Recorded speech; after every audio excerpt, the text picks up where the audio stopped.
하나님 말씀은 사도행전 5장 33절로 42절, 신약성경 195쪽에 있습니다.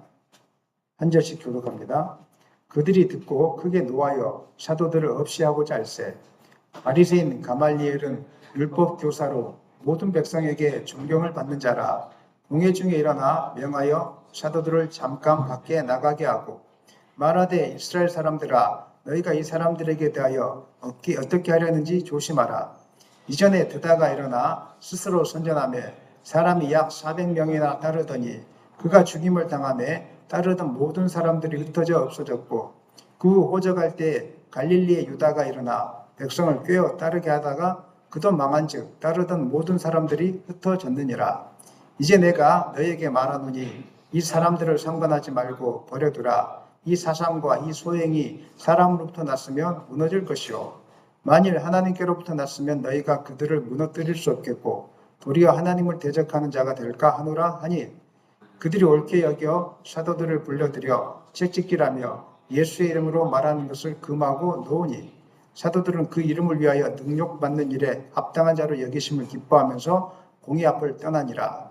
그들이 날마다 성전에 있든지 집에 있든지 예수는 그리스도라고 가르치기와 전도하기를 그치지 아니하니라. 아멘. 말씀 제목 다 같이 읽겠습니다. 결코 가둘 수 없는 복. 오늘 말씀 핵심은 39절인데요. 39절에 이렇게 나와 있습니다. 읽겠습니다. 만일 하나님께로부터 났으면 너희가 그들을 무너뜨릴 수 없겠고 도리어 하나님을 대적하는 자가 될까 하노라 하니 이 말은 사내들인이 사도들을 잡아다 없이하고자 할 때 죽이려고 했죠. 할 때 하나님께서 바리새인 율법 교사인 가말리엘을 통해서 사내들인에게 선포한 말씀입니다. 만일 이 복음이 하나님께로부터 났으면 너희가 그들을 무너뜨릴 수 없을 것이다. 하나님께로서 난 복음을 무너뜨릴 수 없을 것이다. 이것이 오늘 말씀의 핵심입니다. 이 짧은 말씀 속에는 복음을 무너뜨릴 수 있는 세력이 이 땅에 존재한다는 것입니까? 존재하지 않는다는 것입니까? 결코 존재할 수 없다는 것입니다. 동시에 하나님이 계획하신 일은 인간의 힘으로, 인간의 의지로 무너뜨릴 수 있습니까? 없습니까? 절대로 무너뜨릴 수가 없습니다. 마치 아무리 막으려고 해도 거대한 강물의 흐름을 인간의 힘으로 막을 수 없는 것처럼 폭풍이나 지진이나 쓰나미를 인간의 힘으로 아무리 막으려고 해도 막을 수 없는 것처럼 복음의 확산도 마찬가지입니다. 복음을 막으려고 해도 결코 막아지지 않는 것입니다. 왜냐하면 이곳에 하나님의 능력이 있기 때문입니다. 우리 복음의 능력에 대해서 본문 말씀을 통해서 한 번 더 살펴보기를 원합니다. 왜 복음이 가둘 수 없는 것인가? 그 이야기에서 나오는 첫 번째는 복음이 진리이기 때문에 결코 가둬두지 못하는 것입니다. 사도행전 5장 17절 이하는 인간의 협박과 압력으로 결코 가둘 수 없는 그 복음의 능력에 대해서 이야기하고 있습니다.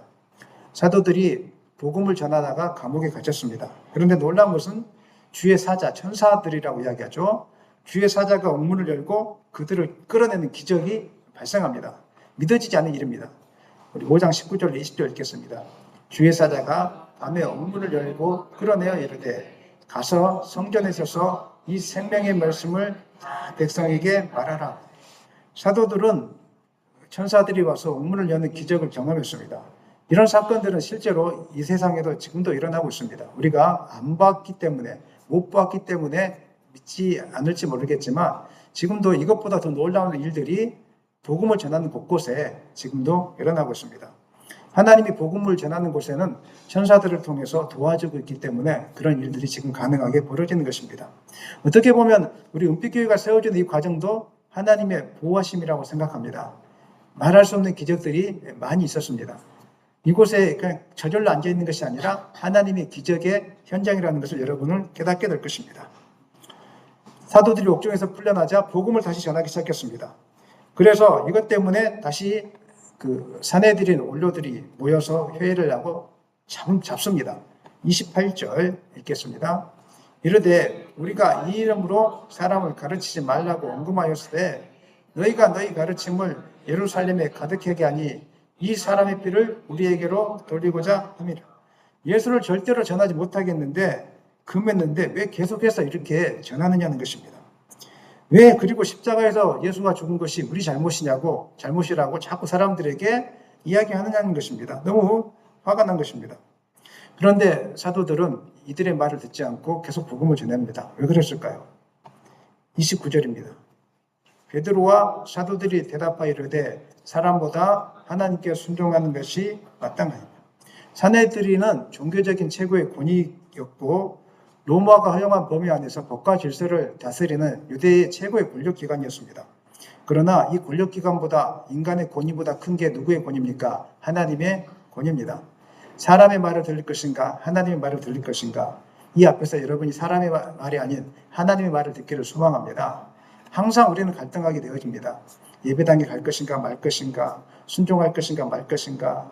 내 뜻대로 살 것인가 말 것인가? 고민하게 되는데 사람의 말이 아니라 사람의 기쁨이 아니라 하나님의 기쁨이 된 선택을 하기를 원합니다. 특별히 이제 군대 간 청년들은 교회 가기가 힘든 경우들이 많은데 그럴지라도 그곳에서 내가 하나님의 기쁨이 되겠다고 고백할 수 있고 그렇게 선택할 수 있기를 예수님의 이름으로 간절히 축원합니다. 이런 사도들이 엄함, 핍박, 감옥에 갇힌 매맞음에도 불구하고 복음 전하는 것을 멈추지 않았던 이유는 바로 이 복음이 하나님의 말씀이고 진리이기 때문에 그런 것입니다. 세상에는 거짓말이 있고 진짜 말이 있습니다. 진리는 거대한 강물과 같아서 인간들이 아무리 막으려고 해도 막아지지 않습니다. 우리 대한민국의 역사뿐만 아니라 세계 역사를 보면 진리를 감추려고 공권력을 동원하고 어떤 정치 권력을 동원해서 막아보려고 입을 막아보려고 많이 노력했지만 결국 그 정치 권력이 힘을 잃어갔을 때 다시 드러나게 되고 아니 힘이 있어도 언젠가는 다시 드러나게 되고 결국 진리가 이긴다는 것을 우리는 진실이 이긴다는 것을 우리는 이미 다 경험하고 있습니다. 세상의 진실도 결국은 드러나고 어떤 힘으로도 막을 수가 없을진데 진실보다 더 큰 진리, 이 땅을 살아가는 진리인 복음은 어떤 누구의 권위와 힘으로도 막아낼 수가 없는 것입니다. 그래서 사내들인의 권위가 사도들을 짓눌렸지만 사도들 마음속에 이건 진리인데 이건 사람을 살리는 것인데 내가 어떻게 입을 다물 수 있겠느냐. 그래서 내가 죽으면 죽으리라. 이거 전하다가 죽으면 죽으리라. 이런 각오로 말씀을 전하기 시작했다는 것입니다. 여러분 가운데 이 진리의 복음에 대한 뜨거움이 일어났으면 좋겠습니다. 누가 뭐라고 할지라도 이건 진짜니까 나는 이것 때문에 살겠다. 사나 죽으나 복음을 위해서 살겠다. 이런 결단과 고백이 있기를 간절히 축원합니다. 진리의 복음에 대한 확신을 가지고 있었던 이 사도들은 그 사내들인 공회의원들의 핍박 앞에서도 굴복하지 않고 오히려 이런 핍박과 신문의 과정들을 복음을 전하는 하나의 통로로 방법으로 이렇게 사용하고 있습니다. 30절 읽겠습니다. 너희가 나무에 달아 죽인 예수를 우리 조상의 하나님이 살리시고 사도들은 복음을 전할 때 눈치를 보면서 전하지 않았습니다. 신문을 받고 있는 상황이니까 어떻게든지 위기를 모면하자 좋은 말하고 적당히 말하고 넘어가자 이렇게 하지 않았습니다. 뭐라고 이야기합니까? 지금 눈을 부릅뜨고 신문하고 있는데 너희가 나름 위에 누구를 달아 주겠다고요? 이거 어마어마한 말 아닙니까? 너희들이 예수를 십자가에 죽였다는 것입니다. 복음이 바로 이겁니다. 복음은요, 사람들에게 좋은 말이나 위로의 말을 하는 것이 복음이 아닙니다. 복음은 우리의 현실적인 상태, 영적인 상태를 지적해 주는 것이 바로 복음입니다.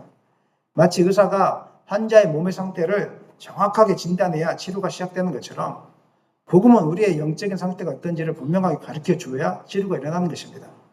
영적으로 지금 잘못된 길을 가고 있는데 괜찮다라고 이야기하는 것은 복음이 아닙니다. 세상의 풍습에 이끌려가고 있는데 괜찮다라고 말하는 것은 복음이 아닙니다. 복음은 이것입니다. 정신 차려.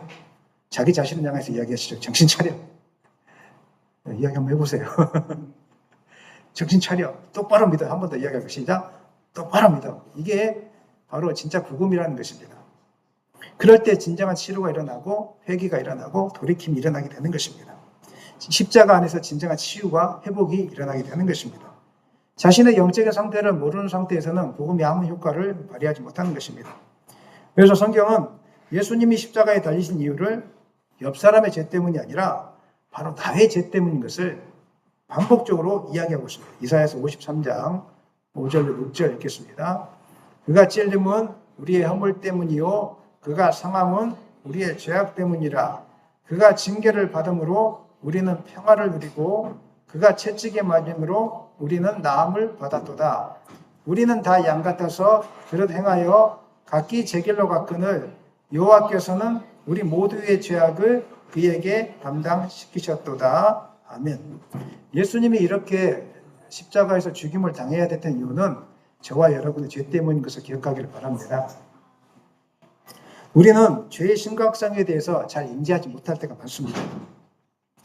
이거 하나 한 번 실수한다고 괜찮겠지. 근데 성경을 보면은요, 하나님은 죄의 문제에 대해서 아주 단호하게 처리했다는 것을 볼 수 있습니다. 왜 그럴까요? 죄가 들어오면은 인생이 끝장나기 때문에 그런 것입니다. 여러분, 코로나 한참 무서워했었죠? 왜 무서워했습니까? 죽을까 싶어서 무서워한 거죠. 초창기 때 코로나 왔을 때 얼마나 벌벌 떨었는지 모릅니다. 저는 여러분들의 얼굴을 기억하고 있습니다. 교회 나오는 것도 벌벌 떨면서 그러다가 죽어도 괜찮은데 벌벌 떨면서 그냥 이렇게 했던 모습을 기억하고 있습니다. 바이러스만 하나 들어와도 벌벌 떠는 게 우리 인생입니다. 놀라운 것은 죄의 바이러스가 들어왔는데 벌벌 떨지 않습니다. 코로나보다 무서운 게 죄의 바이러스입니다. 죄가 무엇입니까? 여러분은 죄를 뭐라고 생각하십니까? 나쁜 일 하는 거? 거짓말 하는 거? 뭐가 죄입니까? 첫 번째 죄악은 하나님을 인정하지 않는 것이 죄입니다. 두 번째 죄는 하나님의 말씀에 불순종하는 것이 죄입니다. 하나님의 말씀을 그냥 두루뭉실하게 이렇게 하는 것이 바로 죄라는 것입니다. 정직하게 지키기를 원합니다. 하나님 앞에 바로 서기를 원합니다. 왜 하나님이 십계명을 주면서 이렇게 살아라 이렇게 이야기했습니까? 그 길만이 사는 길이기 때문에. 한번 죄에게 문을 열어주면 사탄이 어둠의 영이 여러분의 영혼을 확 갉아먹습니다. 저는 이제 영적인 사역들을 많이 하기 때문에 그 죄에 눌려있는 분들의 모습들을 다 보고 있거든요. 근데 말을 해줄 수가 없어요. 기다립니다. 왜냐하면 그분이 스스로 인식할 때까지, 마음을 열 때까지, 목사님 도와주세요 이 말 할 때까지는 제가 도와줄 수가 없습니다. 자기는 병들어 있는데, 환자가 병들어 있어서 의사가 제가 보니까 당뇨병인 것 같은데요. 옆에서 이제 누가 이야기해 주는 거예요. 그런 거 없는데요. 좀 이렇게 해버리면 치료가 안 됩니다. 사이비 의사라고 하면 치료가 안 되는 거예요. 제가 얼굴을 보니까 몸에 암이 좀 생긴 것 같은데요. 이런 환장할 사이비 같은 이라고 이렇게 하면 치료가 안 됩니다. 진짠가요? 점검을 해야 되는 것이죠. 오늘 여러분을 무너뜨리는 것은 다른 게 아니라 죄입니다. 하나님을 순간순간마다 인정하지 않고 하나님 말씀에 대해서 정확하게 정직하게 지키지 않는 것. 이런 내 의지를, 내 생각을 가지고 하나님을 적당히 믿으려고 하는 것 완전히 죄악입니다. 이게 들어오면 망가집니다. 그래서 성경을 보십시오. 우리는 예수님 때문에 죄에 대해서, 심판에 대해서 쉽게 생각하지만 성경은 그렇게 하지 않습니다. 성경은 죄가 얼마나 파괴적인 것인 것을 분명하게 보여주고 하나님 바로 심판하십니다. 아담과 하와는 한 번의 불순종으로 인해서 하나님과 관계가 끊어졌습니다. 에덴 동산에 쫓겨났습니다. 그 다음에 가인은 시기심을 다스리지 못해서 동생을 죽였습니다. 다윗은 밧세바에 대한 정욕을 참지 못해서 완전히 한순간에 무너졌습니다. 그 가정을 파괴시켰던 사람이 바로 다윗입니다. 하나님은 이러한 죄에 대해서 괜찮아, 그럴 수 있지, 한 번의 실수야 이렇게 처리하지 않으셨습니다. 하나님은 죄는 실수가 아니다라고 이야기합니다. 죄는 인생을 파괴시키는 거다 이렇게 이야기합니다. 그러면서 아담과 하와는 어떻게 했습니까? 에덴 동산에서 쫓아냈습니다. 평생 동안 고통 가운데 살게 했습니다. 죄가 아무것도 아니라면, 실수라면은 하나님은 죄의 문제를 그렇게 처리할 필요가 없었습니다. 다윗은 어떻게 했습니까? 다윗은 평생 동안 아들에게 쫓김을 당하고 인생의 마지막이 비참하지 않았습니까? 죄가 대충 처리해도 되는 거라면 하나님이 그렇게 처리할 필요가 없었습니다. 하지만 죄라는 것은 한번 문을 열어주면 여러분 인생을 갉아먹습니다. 우리는 아무것도 아닌 것처럼 그냥 주일 한번 빼먹어도 되겠지, 아니면은 그냥 내가 힘드니까 조금 기도회에 안 나가도 되겠지 이렇게 할 수도 있고요. 아니면은 순간순간마다 내가 힘드니까 그냥 술이나 부어 마셔라. 하나님 어디 있어? 우리 그럴 때 있지 않습니까? 마음의 문을 열어주는 그 순간 여러분 멸망합니다. 마음의 문을 열어주는 순간 여러분 인생 끝납니다. 절대로 죄에 대해서 마음의 문을 열어주지 않기를 원합니다. 가난하게 살지라도 죄의 앞에서는 여러분 단호하셔야 됩니다. 절대로 단호하셔야 됩니다. 어떤 분들은 담배를 아무렇지도 않게 피우시는 분이 있습니다. 왜 담배를 피우고 술을 마십니까? 한번 물어보겠습니다. 여러분 왜 담배를 피우고 술을 마시죠? 몸을 해치는 것인데 답답함을 달래려고 하는 거잖아요. 맞잖아요. 그거 말고 이유가 없잖아요. 내가 지금 답답해요. 나를 달래주세요. 이게 뭐예요? 담배하고 술이잖아요. 성경은 담배하고 술을 의지하라고 하고 있습니까? 하나님을 의지하라고 하고 있습니까? 하나님을 의지하라고 했죠. 근데 사람들은 담배 펴도 괜찮다고 생각해요. 담배가 죄다 아니다. 저는 그 이야기를 하고 있지 않습니다. 담배를 하나님을 의지하지 않고 담배를 의지하는 행위 그 자체가 죄인 것입니다. 그래서 제가 사역을 하다 보면은 이게 죄인지도 모르고 하시는 분들이 있어요. 제가 분명하게 이야기합니다. 끊으셔야 된다고. 제가 우리 성도님들에게는 설교 시간에 강하게 하지 못합니다. 남들한테는 강요합니다. 사느냐 죽느냐의 문제니까. 왜냐하면 그거 해결하지 않으면 귀신이 안 떠나갑니다. 내 안에 죄가 붙들고 있으면 사단이 여러분에서 귀신이라고 하면 막 에헤헤 이거 귀신이 아닙니다. 어둠이 나를 지배하는 상태가 귀신이 들린 겁니다. 그런데 사단이 어둠의 영이 좋아하는 그 마음의 밭이 이미 형성된 거예요. 그러면 이 사람들은 사단아 어서 오십시오 초청하는 거예요. 담배를 피면서 담배를 의지하는 사람 사단을 이미 초청하고 있는 거예요. 아니 담배 한 대 핀 것 같고 목사님 뭐 그러십니까? 진짜입니다. 술 한 잔 마시면서 아니, 목사님 술 한 잔 마신 것 같고 마실 수도 있는 것이지. 아닙니다. 모르니까 그렇게 하는 것입니다. 이미 술을 마시는 그 순간에 주님을 의지하지 않고 누구를 의지하는 거라고요? 술을 통해서 위로를 하려고 하는 거예요. 자녀를 키우는 것도 마찬가지입니다.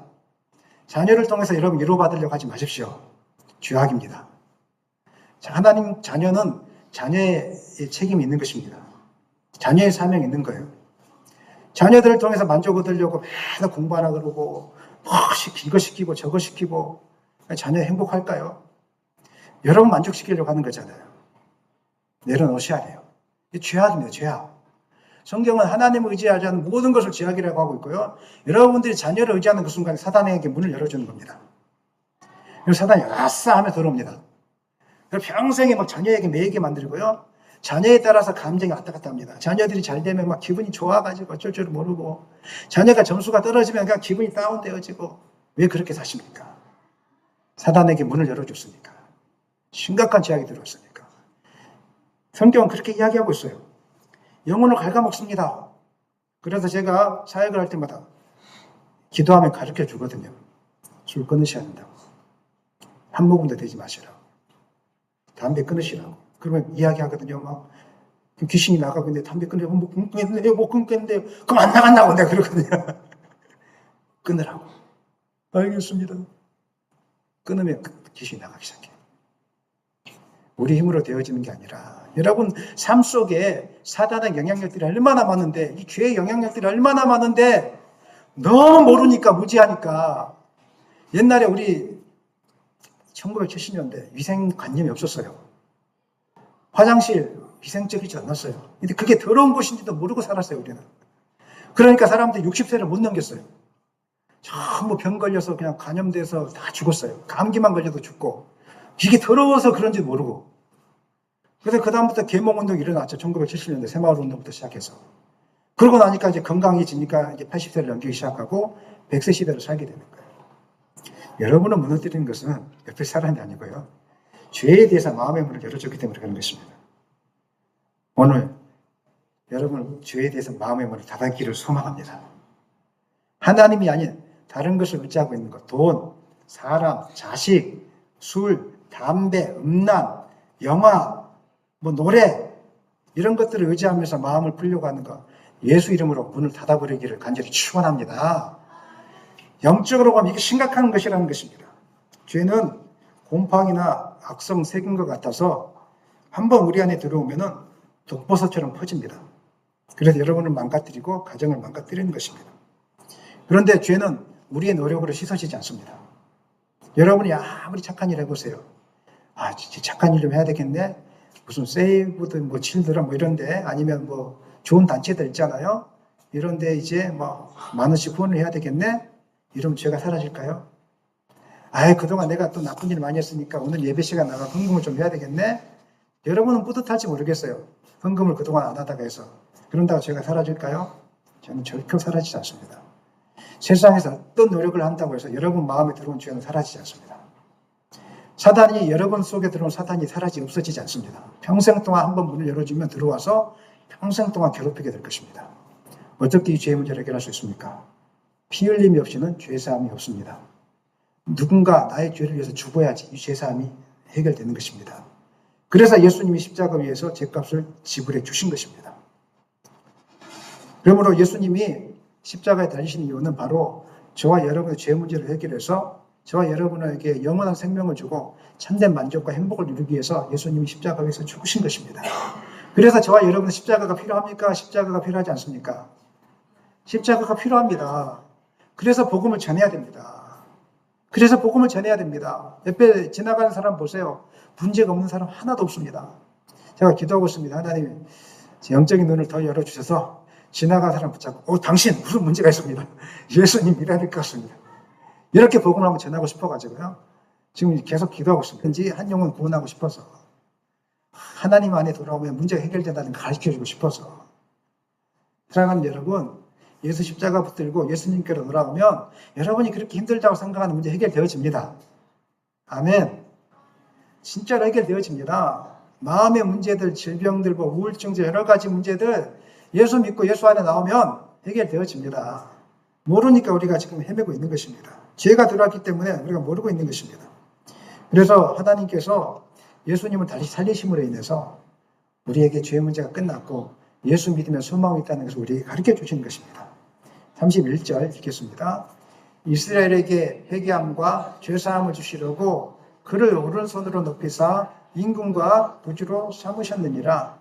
너희들이 죽였어 이렇게 끝나지 않고요.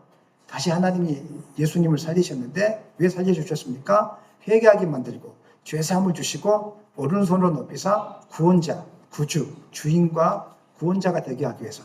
예수 믿으면 죄의 문제가 씻어지고 예수 믿으면 내 삶이 형통해지고. 믿으십니까? 예수 믿으면 하나님과 동행하는 삶을 살게 되어지고 하나님과 평화의 삶을 살게 되어지고 이것이 바로 예수 믿는 사람들의 축복이라는 것입니다. 이것이 분명한 사실의 이유에 대해서 이것이 진리인 이유에 대해서 사도들은 계속적으로 이야기하는데 32절 읽겠습니다. 우리는 이 일의 증인이요 하나님이 자기에게 순종하는 사람들에게 주신 성령도 그러하니라 하더라. 첫 번째 이것이 분명한 것은 우리가 이 일의 증인이라는 것입니다. 이 말씀의 의미가 무엇입니까? 봤다는 것이죠. 어떤 사람을 사도라고 이야기합니까? 예수님의 십자가와 부활을 목격한 사람들을 사도라고 이야기합니다. 자기들은 봤다는 거예요. 직접 예수님과 함께 동행했고 십자가에 달려 죽은 것도 보았고 그 다음에 3일 만에 부활한 것도 난 보았다. 우리가 증인이다. 우리는 진짜다. 거짓말하지 않는다. 하나님께서 직접 살리신 것을 보았다는 것입니다. 소문이나 추측이 아니라는 것입니다. 저도 여러분에게 분명하게 이야기합니다. 예수님의 죄를 사할 수 있는 권세가 있습니다. 예수 이름으로 여러분 마음속에 있는 어둠의 권세가 떠나갑니다. 여러분이 심각하게 생각한 질병들 아무것도 아닙니다. 예수 이름으로 해결되어집니다. 저는 봤습니다. 제가 증인입니다. 아멘. 저를 믿고 따라오십시오. 진짜 증인입니다. 예수 안에 모든 해결책이 있다는 것을 여러분 기억하셨으면 좋겠습니다. 둘째, 이 사실이 예수님 안에 구원이 있고 죄사함이 있다는 이 사실이 진짜인 것은 하나님이 자기들에게 순종하는 사람들에게 주신 성령으로 인해서. 이 안에 두 가지 의미가 있습니다. 첫 번째는 오순절 사건. 오순절 사건이 어떤 의미가 있습니까? 예루살렘에 모였던 제자들이 기도하는 가운데 성령이 실제적으로 임했습니다. 이 사건은 예수님께서 공생의 기간 동안에 보혜사 성령을 보내주겠다는 그 약속이 성취되어진 것입니다. 예수님의 약속이 성취되어진 사건, 우리가 그 성령을 경험했다는 거예요. 이게 진짜라는 거예요. 예수님의 부활로 하나님의 그 약속, 구약 때부터 약속했던 그 약속이 진짜로 성취되었구나. 성령의 임재하심을 통해서 자기들이 분명하게 확신했다는 거예요. 성령 받기를 사모하시길 바랍니다. 성령이 임하면 깨달아집니다. 여러분, 제가 성령 받으십시오 하면 이게 뭔지 모릅니다. 경험하지 않으면. 근데 경험한 사람은 압니다. 이게 무엇인지를. 진짜 성령이 우리 가운데 있구나. 성령이 진짜 계시구나. 이것들을 확신하게 되는 것입니다. 그래서 간절히 부탁드리는 것은 성령 물론 다 받았겠지만 날마다 성령 충만하기 위해서 어디 다니지 마시고 토요일에 나오셔가지고 한 24시간 기도해 보세요. 성령을 달라고. 그냥 하나님의 성령이 임할 때까지 기도해 보십시오. 하나님이 여러분을 찾아볼 것입니다. 한 번도 안 해보셨잖아요. 안 해보고 나는 왜 안 하? 우리 집사님 중에는 수영을 잘 하시는 분이 있는데 그 수영 잘하신 분이 이제 저 같은 사람 가르칠 때 그럴 거예요. 핑계가 많죠. 저 같은 사람은. 해도 안 돼요. 몇 시간 하셨어요? 하루에 1시간. 이렇게 하겠죠. 저는 초창기 때 한 달 동안 10시간씩 연습했어요. 이렇게 할 거란 말이에요. 하루에 10시간씩만 연습하면 한 달이면 충분합니다. 이렇게 할 거예요. 그런데 그 깔짝깔짝 30분씩 해가지고 뭐 했다고 제가 여러분에게 말씀하고 싶습니다. 성령을 경험하지 않았다고, 죄사함이 뭔지 모르겠다고, 그 다음에 뭐 기도해도 안 된다고 하루에 얼마씩 기도하세요. 깔짝깔짝 기도해가지고 그런 역사가 일어나지 않습니다. 죽도록 기도해야 됩니다. 그럼 어느 순간 자연적으로 수용이 되는 것처럼 어느 순간 여러분이 하나님 만나는 법을 깨닫게 될 것이고 성령이 여러분을 만지는 것을 깨닫게 될 것입니다. 여러분 깔짝깔짝 하나님 만나지 마시고 확실하게 깊이 있게 오랫동안 만나시기를 소망합니다. 여러분에게 역사가 일어나지 않는 것은 깔짝깔짝 만나고 있기 때문에 그런 것입니다. 깔짝깔짝이 아닙니다. 교회 나오셨으면 적어도 2시간 동안 앉아서 기도할 수 있는 실력을 키우십시오. 아멘 안 하시는 것은 무슨 이유죠? 예, 아멘 한번 하십시다. 아멘. 적어도 앉아있으면 2시간은 앉아있을 수 있는 실력이 있어야죠. 그게 이제 집사님들이시죠. 집사님이신데 기도 앉아가지고 2시간을 못한다? 초신자죠. 30분도 못 넘긴다? 부끄러워해야죠. 정말 부끄러운 일이거든요, 이거는. 자꾸 수영이라고 해서 죄송합니다. 그것밖에 든 게. 수영을 10년 했는데 자유형도 안 돼요. 이거 부끄러운 거죠. 얼마나 노력을 안 했으면 수영을 10년 했는데 자유형이 안 됩니까? 이게 부끄러운 거예요, 이거는. 정말 부끄러운 거예요. 교회를 10년, 20년 다녔는데 기도 자리에 앉아있는 것이 너무 힘들어요. 부끄러운 거예요, 이거는. 창피한 거예요. 교회를 오랫동안 다녔는데 교회 나오는 것을 갈등을 해요. 부끄러운 거예요. 창피한 거예요. 목숨 걸고 안 했다는 거예요. 성령을 경험하지 못했다는 거예요. 제자들은 성령을 경험하고 성령이 임할 때까지 막 10시간씩 막 기도하고 나니까 성령이 임해서 진짜입니다! 이 말이 나올 때까지 기도하시길 바랍니다. 하나님 진짜입니다. 하나님 살아계십니다. 하나님 역사하시는 분이십니다. 여러분 하나님 믿으셔야 됩니다. 이런 자신감이 생길 때까지 기도하시기를 바랍니다. 아멘. 그래야 역사가 일어나는 것입니다. 역사가 안 일어나는 이유는 무엇 때문이라고요?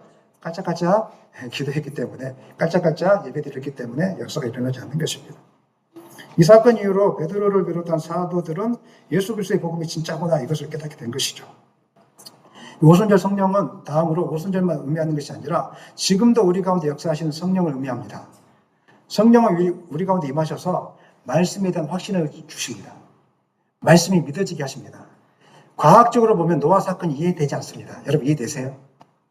과학자들이 설명하잖아요. 궁창에 물이 있었고요. 궁창에 땅속에 물이 있었고 저는 아무리 설명해도 이해 안 됩니다. 사실. 아무리 물이 홍수가 났다 이해가 안 됩니다. 과학적으로. 그런데 성령이 역사하시니까 하나님이 살아계신 것을 경험하니까 믿어지더라고요. 하나님이 충분히 그거 하셨겠다. 아멘. 믿어지더라고요, 그냥. 성경에 있는 모든 사건들이 해가 멈춘 사건들 과학적으로 증명하지 않아도요. 제가 복음을 증거하면서 하나님의 살아계심을 눈앞에서 보고 너무 자주 보기 때문에 믿어져요, 그냥. 성령이 내 가운데 임하니까 될 거라고 믿어져요. 진짜입니다. 성령이 임하니까 성령이 우리 가운데 임하면 말씀이 그냥 이해가 되어지고 믿어져요. 어떤 분들이 그렇게 이야기하시더라고요. 말씀은 쉬운 거라고. 이 말씀 어렵습니다. 그 한강 작가 책 혹시 읽어보셨어요? 어렵습니까? 쉽습니까? 솔직하게 이야기해 주세요.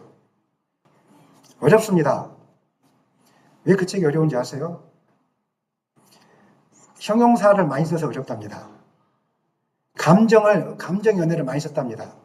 그래서 읽기가 어렵답니다. 이거 쉽다고 이야기하면 잘못된 분이시고요. 성경이 왜 어려운지 아세요? 번역본이잖아요. 이스라엘 역사가 잘 모르잖아요. 그리고 주와 스스로가 분명하지 않을 때가 많고 그 다음에 우리는 남자, 여자 이것이 분명하잖아요. 표시가. 그런데 여자를 그라고 표현하는 경우들도 있고요. 이렇게 하다 보니까 읽다 보면 너무 헷갈리는 문장들이 많이 있습니다. 시적인 표현들이 얼마나 어렵습니까? 여러분 시적인 표현들이 막 다가옵니까? 다가오지 않거든요. 어려운 책이에요. 어떤 분들은 성경이 쉬운데요? 아닙니다. 그거는 이제 겉핥기니까 어려운 거 쉽게 생각하는 것이고요. 구체적으로 들어가면 진짜 어렵습니다. 어렵습니다. 이게 정상적인 말이에요. 그런데 언제 쉽게 느껴집니까? 성령이 내 가운데 역사하면은 문자적으로는 이해가 되지 않지만 하나님이 나랑 이렇게 나를 사랑하셨구나 이렇게 이해가 되어지는 거예요. 마치 여러분들이 청년 시절에 서로 사귈 때 사랑의 편지를 쓰면은 그 말들이 어려울 수도 있어요. 그런데 그냥 받아들여지고 이해가 되어지죠. 그 편지에 있는 문구들이 다 이해가 되어져서 여러분 나를 사랑하는구나 그렇게 되어집니까? 아니잖아요. 사랑하는 마음이 있으니까 그 문구가 그냥 이해되어지는 거죠. 좋은 뜻이구나. 그렇죠. 그렇다고 좀 해주세요. 좋은 뜻이구나. 뭔지는 모르겠지만 그렇게 하잖아요. 성경도 마찬가지입니다. 성령이 임하면은 나를 향한 하나님의 사랑, 좋은 뜻이구나. 하나님이 진짜로 이런 일을 하셨구나. 예수님의 십자가 사건, 나의 죄가 이렇게 심각하구나. 그럼에도 불구하고 나를 사랑하셨구나. 이것들이 깨달아지니까 성경이 쉽다라고 표현하는 것이지 문자적으로는 쉬운 게 아닙니다. 하지만 성령이 역사하시면 그것들이 깨달아지면서 너무너무 깊어지고 좋아지고 성경이 읽고 싶어지는 역사가 일어나게 되는 것입니다. 사랑하는 여러분, 성령을 사모하십시오. 성령이 여러분에게 그런 일들을 행하게 될 것입니다. 성령의 우리 가운데 행하는 가장 강력한 일은 복음이 진리다. 복음이 진리다. 예수 안에 답이 있다. 예수님만이 구원자다. 예수님만이 우리 죄 문제를 해결할 수 있다. 이거를 분명하게 깨닫게 해주는 분이 누구시라고요? 성령님. 그 성령님 지금도 우리 가운데 역사하고 계신다, 안 하고 계신다? 역사하고 계십니다. 그래서 날마다 우리가 성령을 구해야 되는 것입니다. 제자들이 이야기를 하고 있습니다. 우리도 경험한 사실이 있고 성령을 통해서 확신받았고 그렇기 때문에 예수 그리스도의 복음은 진짜입니다. 그러니 우리가 어떻게 증가하지 않을 수가 있겠습니까? 이렇게 고백했던 것입니다. 복음이 진리이기 때문에 세상의 어떤 박해도 핍박도 복음은 막을 수가 없게 될 것입니다. 두 번째로 복음이 첫 번째는 진리이기 때문에 막을 수 없다면 두 번째는 복음은 하나님께로부터 난 것이기 때문에 세상의 어떤 권력과 힘도 이 복음을 막을 수가 없습니다. 하나님은 사도들이 옥에 갇혀 있을 때 가만히 내버려 두지 않으시고 천사들을 통해서 감옥문을 열어주셨습니다. 하나님 복음 증가하라고. 하나님이 복음을 증가하든지 말든지 이것이 사람에게로부터 났다면 감옥에 갇혀 죽게 만들었겠죠. 근데 하나님은 이 복음은 하나님께로부터 난 것이기 때문에 감옥에 죽도록 내버려 두지 않고 하나님 직접 운행하시고 일하기 시작하신 것입니다. 사도들이 계속적으로 복음을 증가하고 있을 때 사내들인이 잡아서 신문하니까 그때도 하나님은 또 하나님의 일을 하기 시작했습니다. 누구를 예배해 놓으셨을까요? 바리새인의 율법교사이고 모든 백성에게 존경받는 가말리엘을 하나님 예배해 놓으신 거예요. 이미 그럴 줄 알고 진작 예배해 놓으셨어요. 33절로 35절 읽겠습니다. 그리 듣고 크게 노하여 사도들을 없이 하고자 할세 바리새인 가말리엘은 율법교사로 모든 백성에게 존경을 받는 자라. 공회 중에 일어나 명하여 사도들을 잠깐 밖에 나가게 하고 말하되 이스라엘 사람들아 너희가 이 사람들에게 대하여 어떻게 하려는지 조심하라. 가말리엘은 할렐 학파의 직계 후손이라고 합니다. 당시에 유대사에서 뛰어난 그 할렐 학파의 바리새파 율법 교사였습니다. 그러니까 성경을 많이 알고 있었다는 것입니까? 모르고 있었다는 것입니까? 알고 있었던 사람입니다. 그리고 존경받는 사람이었어요. 많은 이 땅에 목사님들이 있지만 존경받는 사람이 있고 그렇지 않는 사람들이 있죠. 그죠? 존경받는 사람이라는 것은 말과 삶이 일치하신 분. 목사님들이 존경받지 못하는 것은 말로는 천국을 막 이야기하는데 삶은 이 땅을 바라보고 있는 분들. 마지막에 평상시에는 한 30년, 40년을 천국에 대한 설교를 하시다가 마지막에는 돈 주세요, 차 주세요 이렇게 하니까 삶과 말씀 일치하지 않으니까 존경받지 못하는 거예요. 이 땅의 많은 목사님들이 존경받기를 소망합니다. 우리도 마찬가지입니다. 말과 행함이 일치하지 않으면 어느 누구도 존경해 주지 않습니다. 그 존경은 잠깐일 수 있을지 모르겠지만 세상이 원입혀진 옷 때문에 존경할 수 있겠죠. 어떤 큰 교회 사이즈에 있기 때문에 존경할 수 있겠죠. 하지만 말과 삶이 일치하지 않으면 결국은 버려짐을 당하게 되는 것입니다. 그런데 가말리엘은 그런 사람이 아니었어요. 자기가 가르친 대로 살았어요. 자기가 가르친 대로 살았어요. 세상의 것을 탐하지 않았어요. 그러니까 존경받는 사람이었어요. 이 사람을 하나님이 예비시켜 놓은 거예요. 그 썩어진 바리새인들 중에 유일하게 이 사람을 하나님께서 예비시켜 놓았다는 거예요. 그러면서 뭐라고 이야기하냐면 함부로 처리하면 안 된다. 그러면 큰일 난다. 이렇게 이야기하면서 예를 듭니다. 읽겠습니다. 이전에 드다가 일어나 스스로 선전하며 사람이 약 400명이나 따르더니 그가 죽임을 당하며 따르던 모든 사람들이 흩어져 없어졌고 그 호적할 때 갈릴리의 유다가 일어나 백성을 꿰어 따르게 하다가 그도 망한즉 따르던 모든 사람들이 흩어졌느니라. 드다는 유대 역사 기록에 볼 때 자칭 선지자라고 했고요. 혁명적인 지도자로 알려져 있습니다. 이 사람이 메시아적인 인물로 알려져 있어서 한 400명 정도 되는 사람들이 그를 따랐다고 합니다. 그런데 이 사람은 인간적인 힘으로 이렇게 메시아적인 역할, 선지자적인 역할을 했기 때문에 나중에 로마 당국에 의해서 죽임을 당했고 그를 따르던 무리들이 흩어졌습니다. 갈릴리의 유다는 카이사르, 로마 황제를 카이사르라고 이야기하는데 카이사르에 대한 호적과 세금 부과에 반발해서 반란을 일으키는 인물입니다. 사람들은 야 메시아가 나타났구나 이렇게 했을지도 모르겠습니다. 로마에 대항하니까. 그런데 실패해서 죽임을 당했고 따르던 무리들도 흩어졌습니다. 인간의 권위와 힘으로 일어나는 모든 운동은 오래가지 못합니다. 이 땅의 부흥운동, 어게인 1907 인간의 힘으로 그 일을 하려고 하니까 그냥 잠시 운동만 하고 사람만 많이 모아놓고 끝나버렸습니다. 다 어게인 하는데 어게인은 인간 힘으로 되어지는 게 아닙니다. 어게인은 하나님이 하셔야 되는 것입니다. 하나님이 하라고 할 때가 있는데 인간의 힘으로 자꾸 그걸 하려고 하니까 사람은 많이 모으고 돈은 많이 쓰는데 아무 일도 일어나지 않는 거예요. 하나님은 아직 그걸 하라고 한 적이 없는데 인간의 힘으로 그걸 자꾸 하려고 하는 거예요. 교회 부흥 어떻게 하면 되겠습니까? 인간의 힘이 아닌 오직 누구의 능력이라고요? 하나님의 능력이죠. 하나님이 부어주신 적이 없는데 인간의 힘으로 하려고 하면 사람들은 당장은 모일지 모르겠지만 50년이 지나고 100년이 지나면 그 교회는 박살나는 것입니다. 깨어지는 것입니다. 그래서 교회가 초창기가 중요한 것입니다. 사람의 힘이 아닌 누구의 힘으로? 하나님의 힘으로 할 수 있도록 우리가 때를 기다려주고 우리 스스로가 하나님의 힘으로 할 수 있도록 헌신하셔야 됩니다. 우리 교회 하나님이 여기 계신 모든 분들이 100% 하나님 앞에 순종하면 그때 부흥을 주실 것입니다. 하나님 그때를 기다리고 있는 것입니다. 무서운 말이기도 하죠. 그죠? 그죠? 우리 교회가 부흥이 안 되면 이 목사 때문에 부흥이 안 되는 것입니다. 제가 변화가 안 되어져서. 제가 준비가 안 되어져서. 우리 교회가 하나님이 만약에 준비된 그릇이라면 죽어가는 영혼들을 우리 교회에 많이 보내주실 것입니다. 저는 그렇게 믿고 있습니다. 중요한 것은 교회를 세워놨는데 왜 교회가 안 됩니까? 아유, 뭐 이렇게 해서 못하겠습니다. 이거는 잘못된 것입니다.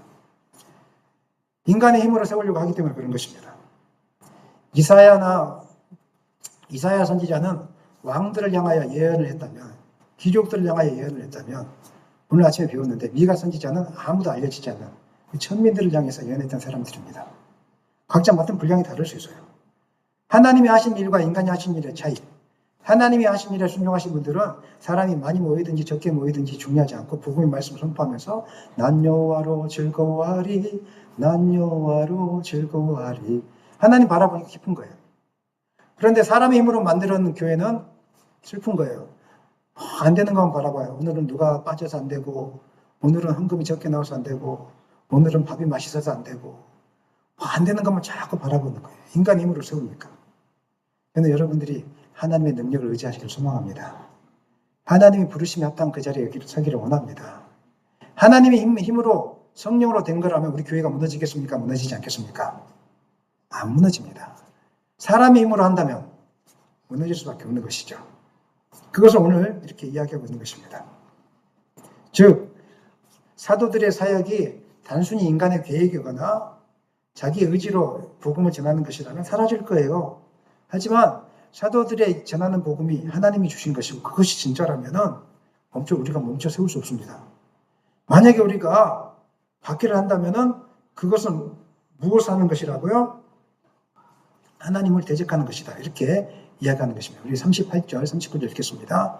이제 내가 너에게 말하노니 이 사람들을 상관하지 말고 버려두라. 이 사상과 이 소행이 사람으로부터 났으면 무너질 것이요.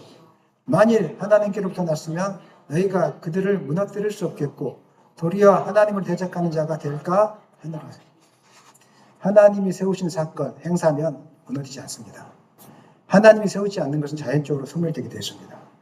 이것은 우리 교회를 이루어가는 저와 여러분에게 좀 중요한 교훈입니다. 제가 보기에는 교회가 여러분 마음에 안 드는 일들을 행할 때가 있을 것입니다. 그럴 때 대부분 사람들이 흥분하면서 교회가 이런 일을 한다고 막 이렇게 하고 있는데요. 흥분하지 마십시오. 그 일이 사람으로부터 났다면 자연스럽게 소멸되게 될 것입니다. 그러나 그 일이 하나님께로부터 난 것이라면 나중에 그 일이 잘 된다면 여러분 하나님의 일을 방해하게 될 것입니다. 무슨 말이죠? 그렇기 때문에 우리가 함부로 되어지는 일 속에서 이것이 하나님의 일이다 아니다 이렇게 평가하기보다는 가말리엘을 통해서 하나님이 우리에게 주신 말씀이 중요합니다. 당장 비판하기 전에 하나님께 기도하면서 때를 기다리는 지혜가 필요하다는 것입니다. 혹시나 여러분의 어떤 말이나 행동 하나가 교회를 세우는데 방해가 될 수 있다는 것입니다. 혹은 우리의 순종이 교회를 세우는데 힘이 될 수 있다는 것입니다.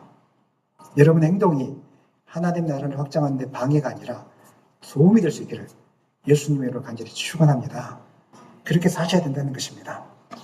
예수 그리스도를 통한 구원의 복음은 창세기 때부터 하나님이 직접 디자인하신 것입니다. 하나님이 다 계획하셨습니다. 때가 되면 예수님 보내주셔서 이루신 것입니다.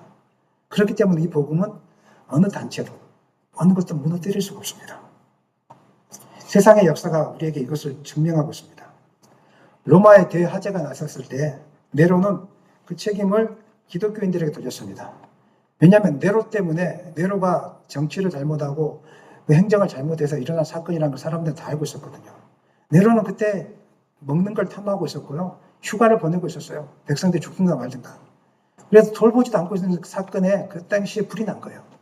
모든 책임이 네로에 갔죠. 저 게으르고 이 악한 왕 때문에 이 도시에 불이 났다고. 우리도 무슨 일이 안 되면 다 대통령 탓을 돌리잖아요. 비가 안 와도 대통령 탓이고 경제가 망가져도 대통령 탓이고 다 그렇잖아요. 누구든지.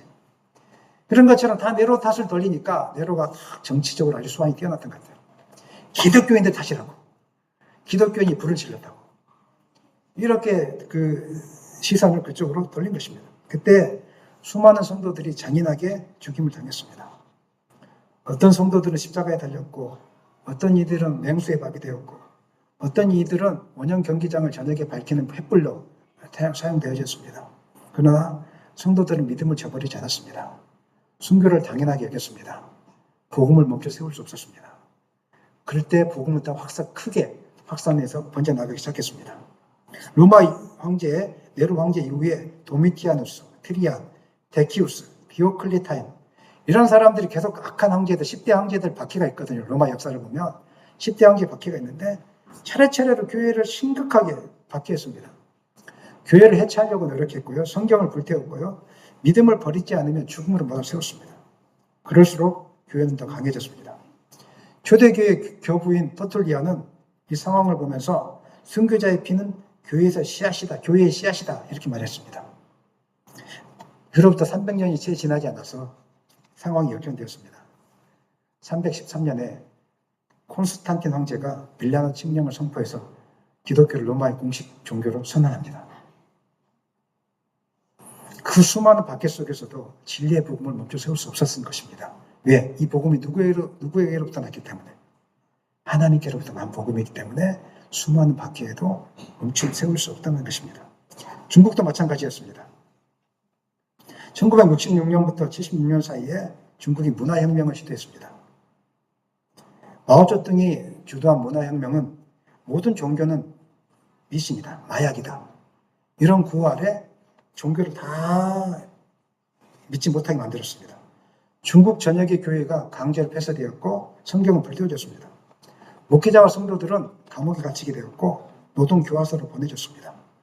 중국 공산당은 기독교는 중국 땅에서 사라질 것이다 이렇게 선언했습니다. 제가 20년 전에 중국 땅에 선교하러 갔을 때 감옥에 끌려가시는 분들이 그때도 많이 있었습니다. 교회를 세우고 나서. 그러나 성도들은 흩어져서 가정에서 은밀하게 모이기 시작했습니다. 지하에서 발각되지 않는 지하에서 찬송 부르고 손으로 성경을 필사해서 서로 나누어서 읽고 핍박 가운데서도 믿음을 지켰습니다. 제가 중국 선교 갔을 때 보였던 교회가 바로 가정교회인데 여기서부터 태동된 교회가 가정교회입니다. 언더그라운드 처치. 이 사람들은 남편에게 핍박을 받고 얻어맞으면서도 교회에 나왔습니다. 제가 직접 눈에 봤습니다. 새벽에 제가 비를 맞고 몰래 가정교회에 침투했는데 그곳에 예배 드리려고 한국에서 목회자가 왔다고 예배 드리려고 저녁에 모이기 시작했습니다. 밤새도록 예배하는데 너무너무 기뻐했습니다.